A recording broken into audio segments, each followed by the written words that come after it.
Hello friends, math garden में आपका स्वागत है। आज हम लोग एलसीएम और एचसीएफ से संबंधित कुछ प्रश्नों का अध्ययन करेंगे जो अक्सर एग्ज़ाम में पूछे जाते हैं। तो सबसे पहला यहाँ प्रश्न देख लेते हैं कि दिया गया है कि 3, 6, 12 और 18 का लघुत्तम समापवर्त होगा, है ना। यानी कि इसका एलसीएम क्या होगा यह बताना है। तो देखेंगे यहाँ पे 12, 24, 36 और 18 दिया गया है। तो सबसे पहले इसको हम डिटेल्स से देख लेते हैं निकाल के एक एलसीएम किस प्रकार से, उसके बाद हम लोग शॉर्ट ट्रिक से भी इसका एलसीएम ज्ञात करेंगे। तो सबसे पहले देख लेते हैं कि इसका एलसीएम ज्ञात करना है। तो कितना दिया गया है 3, 6, 12 और 18। तो इसको हम लोग भाग विधि द्वारा हल कर लेते हैं।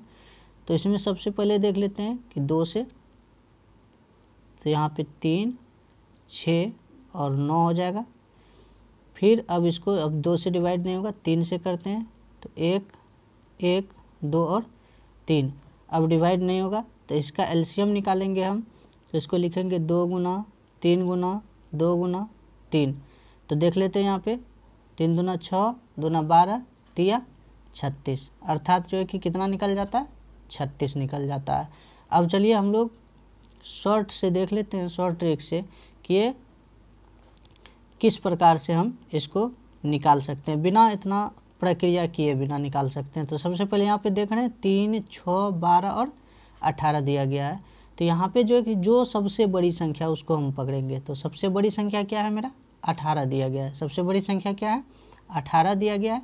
अब जो है कि 18 में हम इधर जितने भी शेष छोटी संख्या उससे भाग दे के देखेंगे। तो 3 से कट रहा है 18 तो कट रहा है, 6 से भी 18 कट रहा है, 12 से 18 नहीं कट रहा है। तो अब 18 का गुणज लेंगे। तो 18 का दूसरा गुणज कितना हो जाएगा 36 हो जाएगा। अब 36 में डिवाइड करके देखेंगे कि 3 से भी डिवाइड हो रहा है, 6 से भी हो रहा है और 12 से भी हो रहा है। तो ये जो है कि मेरा क्या हो जाएगा 36 ही एलसीएम हो जाएगा, अर्थात इसका सही आंसर हो जाएगा सी। अब देख लेते हैं कि कुछ संख्याएं, अगला प्रश्न देख लेते हैं।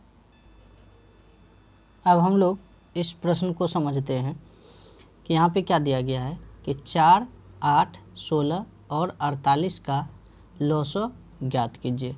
4, 8, 16 और 48 का लॉसो अर्थात लघुत्तम समापवर्ती ज्ञात करना है। तो इसका देखेंगे कि क्या होगा।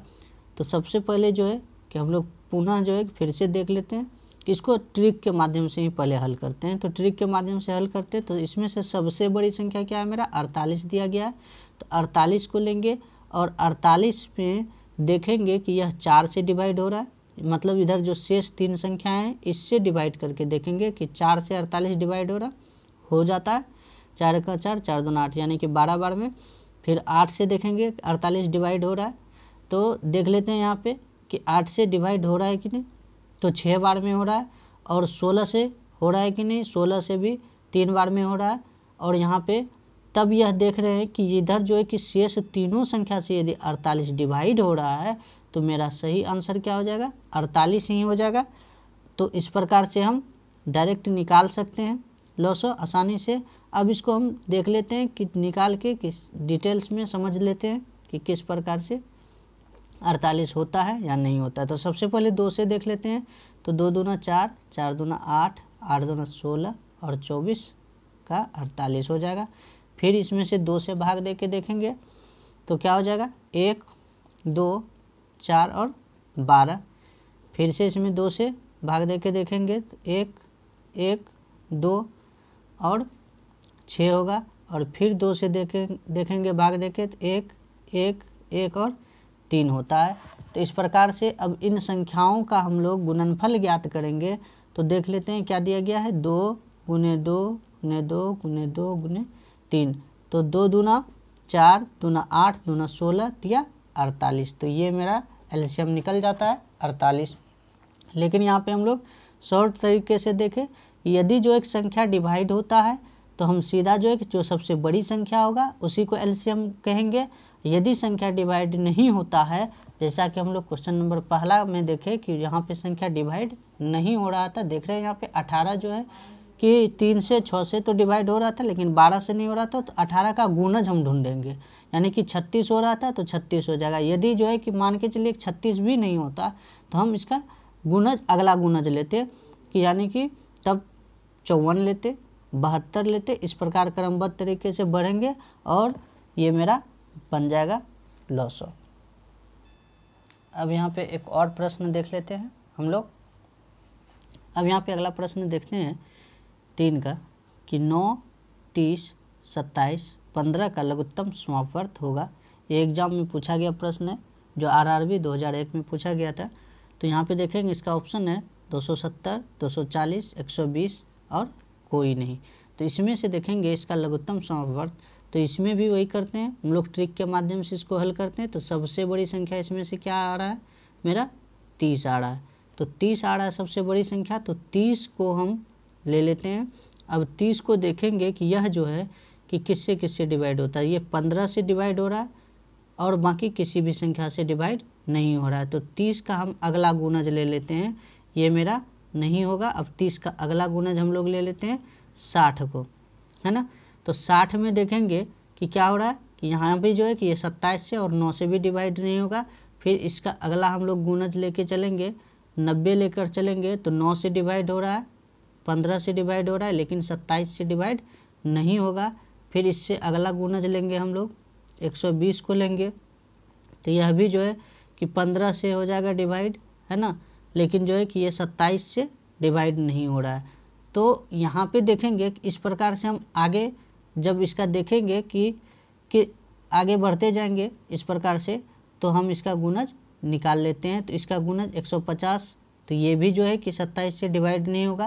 तो ऐसे कंडीशन में हम लोग क्या करेंगे, तो कोशिश करेंगे कि यहाँ पे ऑप्शन से ऐसा मिल जाए कुछ, है ना। यहाँ पे ऑप्शन देख रहे हैं 270, 240, 120, इसमें से देख लेते हैं कि इन्हीं में से जो है कि कोई ऐसा संख्या निकल के आएगा कि जो इन सबसे डिवाइड होता है। तो यहाँ पे देख लेते हैं कि कौन सा संख्या डिवाइड होगा। तो सबसे पहले देख लेते हैं कि 270 को, 270 जो है कि ये 9 से डिवाइड हो रहा है और 30 से डिवाइड हो रहा है और 27 से डिवाइड हो रहा है। 15 से डिवाइड करके देखते हैं कि 15 से डिवाइड होता है कि नहीं होता है, तो ये मेरा 15 से भी डिवाइड हो जाता है। अब इसके अलावा भी देख लेते हैं कोई संख्या, जैसे कि ये 240 देख लेते हैं। तो 240 जो है कि 30 से डिवाइड हो जाएगा, फिर यहाँ पे 15 से डिवाइड हो जाएगा, 9 से जो है कि ये डिवाइड नहीं होता है और 120 भी नहीं होता, जैसे कि हम यहाँ पे देख चुके हैं। तो यहाँ पे कौन सी संख्या 270 होता है डिवाइड, तो अर्थात जो है कि मेरा सही ऑप्शन क्या हो जाएगा 270 हो जाएगा। या तो हम इसको निकाल भी सकते हैं।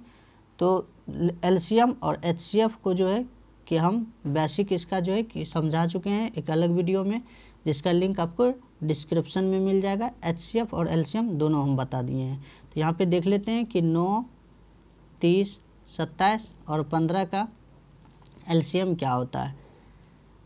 तो यहाँ पे देखेंगे हम लोग 3 से 3, 10, 9 और 5 हो जाएगा। फिर इसको 3 से 1, 10, 3 और 5 हो जाएगा। फिर इसको हम लोग किससे 5 से डिवाइड करके देखते हैं। तो 5 से 2, 3 और 1, अब डिवाइड नहीं होगा, तो इसको हम 3 गुना 3 गुना 5 गुना 2 गुना 3 करके देखते हैं। 3 3 9, 25 45 दूना 90, और जो है कि 90 गुना 3 करेंगे तो कितना हो जाएगा मेरा 270 हो जाता है। तो ये मेरा सही ऑप्शन क्या हो जाएगा, ए हो जाएगा। तो इस प्रकार से हम ट्रिक के भी माध्यम से ज्ञात कर सकते हैं जब संख्या छोटी है।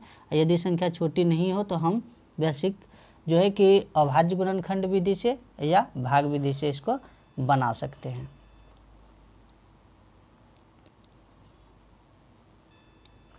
अब यहाँ पे हम लोग अगला सवाल देखते हैं कि 36 और 84 का महत्तम समापवर्तक होगा। तो 12, 6, 4 और 18, ये 4 ऑप्शन दिया गया।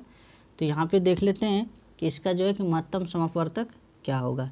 तो सबसे पहले हम लोग क्या करते हैं कि 36 से 84 में भाग देंगे, भाग विधि द्वारा महत्तम समापवर्तक ज्ञात करते हैं।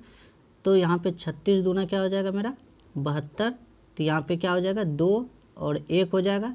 फिर 12 से यहाँ पे भाग देंगे किस में 36 में, तो यानी कि क्या हो जाएगा मेरा 12 तिया 36। तो यानी कि ये शेषफल 0 पे आ गया। तो अंतिम में जिस संख्या से डिवाइड होता है वही मेरा महत्तम हो जाता है। तो यहाँ पे देख रहे हैं कि मेरा तब महत्तम क्या हो जाएगा 12 हो जाएगा इसका। लेकिन इसको हम शॉर्ट तरीके से भी देख लेते हैं कि किस प्रकार से हम बना सकते हैं। तो सबसे पहले इसका क्या करेंगे कि 84 दिया गया, यदि 36 से 84 में भाग लग जाता है, पूरा डिवाइड हो जाता है, तो हम क्या करेंगे कि यही जो है कि मेरा आंसर हो जाएगा। लेकिन यदि नहीं होता है तो 36 का हम लोग गुणनखंड कर देते हैं। तो बड़े संख्याओं से पहले तोड़ लेते हैं। तो यानी कि यदि हम इसको 2 से डिवाइड करें तो कितना बार में 18 दूना 36, इस प्रकार से तोड़ सकते हैं। दूसरा इसका गुणनखंड जो है कि किस प्रकार का हम बना सकते हैं, 3 से भी हो जाएगा, तो 3 गुना 12 भी हो जाएगा। तो सबसे पहले इसको हम लोग ट्राई कर लेते हैं। इसमें से बड़ी संख्या को लेकर ट्राई करेंगे, छोटी संख्या से नहीं, बड़ी संख्या से। तो 18 मेरा दिया गया, 18 से ये डिवाइड हो रहा है, कट रहा है। यदि 18 से कटता तो मेरा जो है कि इसका महत्तम कितना हो जाता 18 हो जाता। लेकिन 18 से ये डिवाइड नहीं होता है ना। तो इसलिए जो है कि 18 को नहीं लेंगे। अगला गुणनखंड मेरा क्या बनता है 3 गुना 12 का बनता है। तो यहाँ पे सबसे बड़ी संख्या को हम पकड़ेंगे, 12 दिया गया है तो 12 को लेंगे। अब 12 से जो है कि 84 में डिवाइड करेंगे तो 12 से ये पूरा कट जाता है। तो मेरा HCF क्या हो जाएगा 12 हो जाएगा। तो जैसा कि हम यहाँ पे भाग विधि द्वारा भी निकाल के देख चुके हैं। तो यहाँ पे जो है कि एक और एग्जाम्पल ले लेते हैं हम इसको बेहतर रूप से समझने के लिए। तो यहाँ पे हम लोग महत्तम को समझेंगे कि अगला एग्जाम्पल है 16 और 96 का मौसो ज्ञात कीजिए। तो ऑप्शन ए में देख रहे हैं 4 है, बी में 16 और सी में 8 और डी में करा, इनमें से कोई नहीं। तो सबसे पहले जैसा कि अभी हम ट्रिक में बताए कि क्या करना है हमको, पहले इस संख्या से हमको भाग देना है। यदि पूरा भाग लग जाता है तो मेरा वही संख्या क्या हो जाएगा मौसो कहलाएगा। तो यहाँ पे देखेंगे कि 16 से यदि हम 96 में भाग देंगे तो कितने बार में डिवाइड हो जाएगा 6 बार में डिवाइड हो जाएगा। यानी पूरा डिवाइड हो रहा है, पूरा विभाजित होता है। तो इसका मौसो क्या हो जाएगा मेरा 16 हो जाएगा। बिना कुछ किए सिर्फ आंसर देख के हम लोग टिक लगा सकते हैं कि इसका सही आंसर क्या होगा। अब इसको हम लोग बना के भी देख लेते हैं कि 16 और 96 का मौसो क्या होगा। तो सबसे पहले 16 का क्या करेंगे हम लोग गुणनखंड करेंगे। तो 2 दूना 4 दूना 8 दूना 16 और इसको हम 2 पे पावर 4 लिख सकते हैं। और दूसरा जो है कि 96 का देख लेते हैं। 96 का क्या हो जाएगा 2 से देंगे तो 48, फिर 2 से देंगे तो 24, फिर 2 से देंगे तो 12 बचता है, फिर 2 से देंगे तो 6 और फिर 2 से देंगे तो 3 बचता है। तो यानी 2 दूना 4 दूना 8 दूना 16 दूना 32 दिया 96। यानी कि 2 पे इसको हम क्या लिख सकते हैं, नीचे लिख देते हैं कि 2 पे पावर 5 और गुना 3 पे पावर 1, ये हो जाता है मेरा इसका गुणनखंड। तो यानी कि हम लोग अभाज्य गुणनखंड विधि से भी मौसो ज्ञात करते हैं। तो यहाँ पे देख रहे हैं कि जो संख्या मिलता है तो 2 मिल रहा है यहाँ पे, और इसमें से जो सबसे न्यूनतम घात होता है, न्यूनतम घात कितना है 2 पे पावर 4 है। तो अर्थात मेरा मौसो क्या हो जाएगा महत्तम समवर्तक क्या हो जाएगा 2 पे पावर 4, और अर्थात कहेंगे इसको तो 2 दूना 4 दूना 8 दूना 16। तो मौसो मेरा क्या निकल के आ जाएगा 16 निकल के आ जाएगा। तो आप देख सकते हैं यहाँ पे हम पहले ही जो है कि 16 पे चिन्हित कर चुके हैं। तो इस प्रकार से हम मौसो और लोसो को आसानी से ज्ञात कर सकते हैं। तो वीडियो अच्छा लगे तो लाइक कीजिए, शेयर कीजिए, और चैनल पे नए हैं तो सब्सक्राइब कीजिए। मिलते हैं नेक्स्ट वीडियो के साथ, तब तक के लिए जय हिंद।